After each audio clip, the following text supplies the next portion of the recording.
I tossed a letter into the wind today. It spun higher than I thought it could. For a moment, I believed it would reach someone. But the sky only swallowed it silently. The stray dog watched me, tilting its head. Its eyes were calm, patient, almost knowing. I realized then, sometimes the world listens differently. Even silence can answer if you learn to notice. The wind tugged at my hair, soft but insistent. A leaf brushed my notebook, landing like a small sign. I stared at it, heart tightening, unsure why. Somewhere, everything I lost felt closer than before.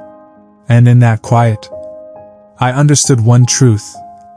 Healing begins when you speak, even if no one hears. I still remember the first letter I wrote. The wind caught it before it even left my hands. I watched it spin, twisting higher than I expected. Somewhere, far away, it must have landed. I never expected a reply. The days were long, and quietly empty. I carried a small notebook everywhere I went. Every page held the words I could not speak. The town felt frozen, like it had forgotten me. Even the birds moved slower here.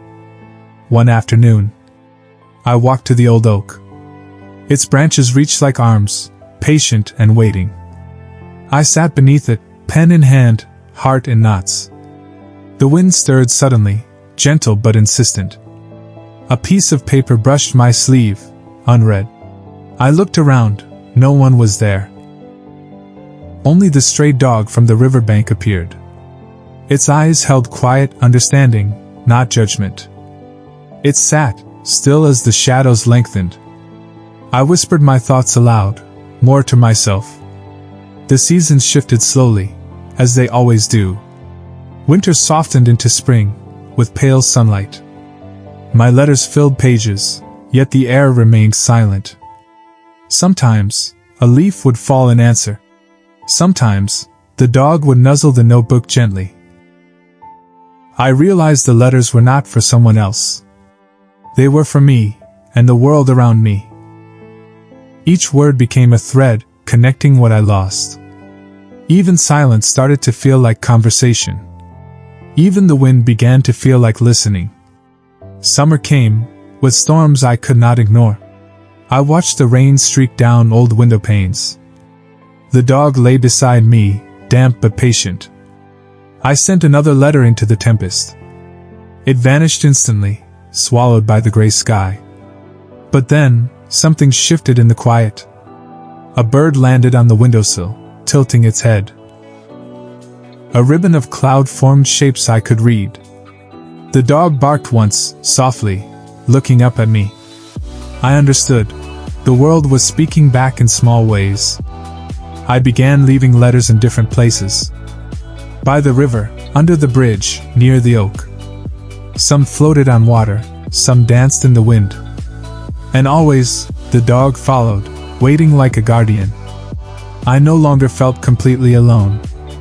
Autumn arrived, with golden leaves and slower sunsets. I reread the first letters. Smiling faintly. I saw the change I had missed for months. The emptiness had softened, replaced by quiet presence. The dog rested nearby, as if sharing my relief. One evening, I stood on the hilltop alone. I tossed my latest letter toward the setting sun. The sky swallowed it, painting hope in orange streaks.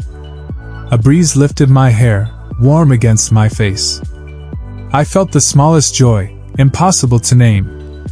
I learned that words can heal, even if unheard. The wind, the dog, the sky, they all listened. And I understood, my solitude was never empty. It was space to grow, to notice, to feel. Even silence can carry the lessons we need. I smiled, finally at peace with what was gone. The letters would keep flying, carrying pieces of me. And I would keep walking, knowing I was heard. The dog wagged its tail, ready for the next day. The world was quiet, but it was alive, and I was too.